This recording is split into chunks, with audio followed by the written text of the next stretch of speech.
இந்த 10,000 ரூபா கொடுத்து இந்த எஸ்ஐஆர் இது எல்லாத்தையும் தாண்டி காங்கிரஸும் அந்த கூட்டணி தேஜஸ்வி யாதவ் அவங்க எல்லாருமே இறங்கி வேலை செஞ்சுருந்தா வெற்றி பெற்றிருக்க முடியுமா? எஸ்ஐஆர் இல்லைனாலே வெற்றி தானே, எதிர்கட்சி தானே ஜெயிச்சிருக்கும். ஞானேஷ்குமார் தேர்தல் ஆணையராக இல்லைனாலே பிஜேபி காலி ஆயிருக்குமே என்றைக்கா. அவர் இருக்கிறதுனால தானே, அவர் ஒரு திறமையான மனிதர், அதனால் அவர் இருக்கிறதுனால தான் அவர்கள் வெற்றி அவர்களை போய் சேருது. இப்போ இன்றைக்கி இந்த வாக்கு விவரங்கள் எல்லாம் வெளியிடுறாங்க.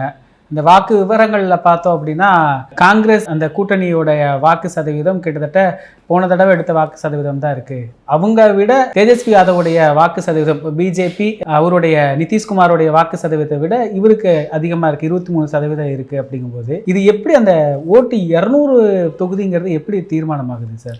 அவங்க பரவலாக சீட்டிங் பண்ணியிருக்காங்க, இவங்க குறுகலாக பண்ணியிருக்காங்க, அவ்வளோதான். தேஜஸ்விக்கு ஒரு குறிப்பிட்ட பகுதியில் அதிக வாக்குகள் விழுந்திருக்கு, அவனுக்கு பரவலாக வாக்கு விழுந்திருக்கு. அதுபோக ஞானேஷ்குமார் இருக்கார்.